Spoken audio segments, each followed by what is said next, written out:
Tomorrow is primary day across New York State, though early voting has already been underway for a couple of weeks.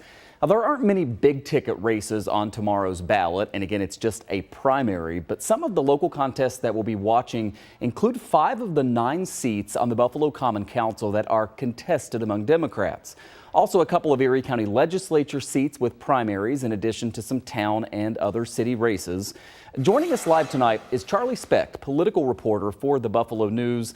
Charlie, we appreciate you taking some time for us. Congratulations on the new gig. I know it's an exciting beat to be on in Western New York, there's no doubt. And I want to start with what you put in your article when you were kind of explaining to people what to be watching for tomorrow, this Maston District Common Council race. Zanetta Everhart squaring off against India Walton in the Democratic primary. These two women really have become pretty well known in the community. I suppose the one thing that we know for sure is that there will be at least one woman on the council next year thanks to this race, maybe more depending on what else happens. What should we know about that race and the significance of it?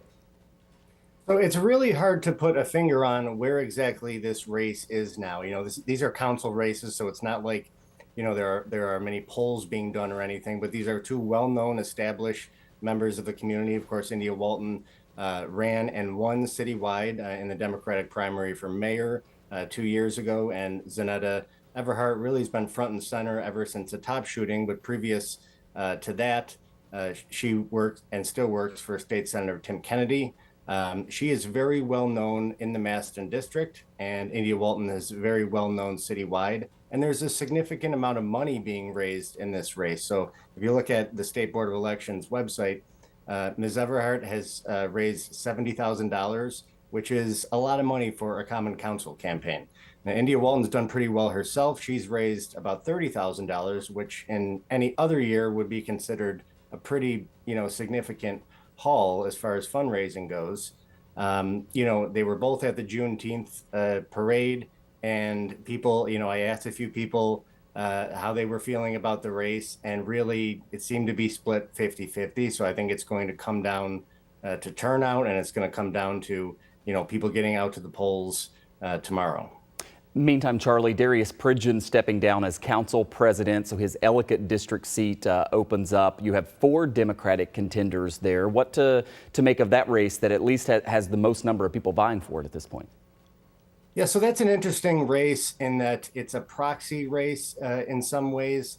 The Erie County Democratic Committee did not endorse anyone for the seat, which is unusual because so many of the different factions of Democrats in the region are sort of backing different candidates. So you have Leah Halton Pope, who is the top advisor to Assembly Majority Leader Crystal Peoples-Stokes. She is the clear front runner in the race, or at least was in the beginning of the race. She's raised upwards of $66,000, many donations coming from her connections in Albany, as top advisor to the majority leader. But then you have Cedric Holloway, a community activist, former police officer. And of late here, you have Matt Deering, who's a former assembly staffer, who has really come on strong. He received the endorsement of the Buffalo News editorial board. He has been very active doing press events in the last couple of days, just held one out in front of the AKG Art Gallery, and is really running more of a grassroots operation using social media and really just pounding the pavement. It seems like he's doing a lot of it himself, as opposed to, getting the party forces to come out. This is an important race because, there have been rumors that the mayor perhaps might not serve out his entire term. And if that were to happen, the Common Council president, by the city charter, would become the acting mayor. So this will determine, even if the mayor does stay his entire term, what kind of council would he be dealing with? Would he be dealing with a council that's more adversarial than he has right now? Yeah, so city council races, several of them pretty big there. You've also done quite a bit of reporting on the Erie County Legislature's 10th district seat. Only 2 of the districts actually have primary races, but this is for West Seneca, Elma, Aurora, Wells, Colden, Sardinia, and Concord. You called this the, quote, strangest primary race when you were talking about it. Explain that to us.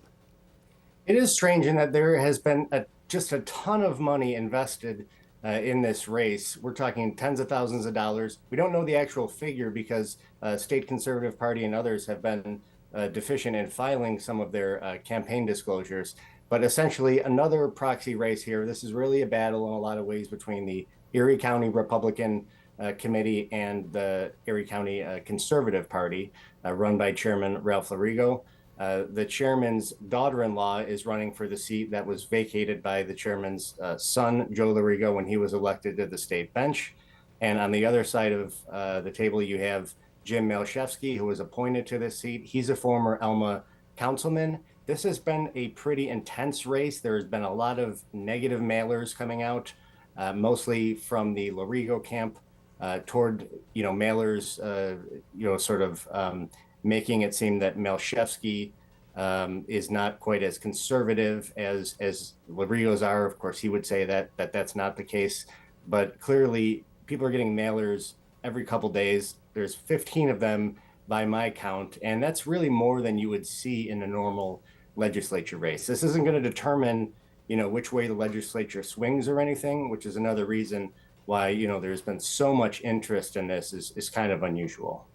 Yeah, Charlie Specht, a political reporter for the Buffalo News. These primary elections, you mentioned India Walton upsetting Mayor Byron Brown 2 years ago. You just never know what's going to happen when so few people are voting. We'll be following your reporting. BuffaloNews.com right now. Several of Charlie's stories are up there, kind of previewing these races and what we should be watching for. Thank you, sir. Appreciate it.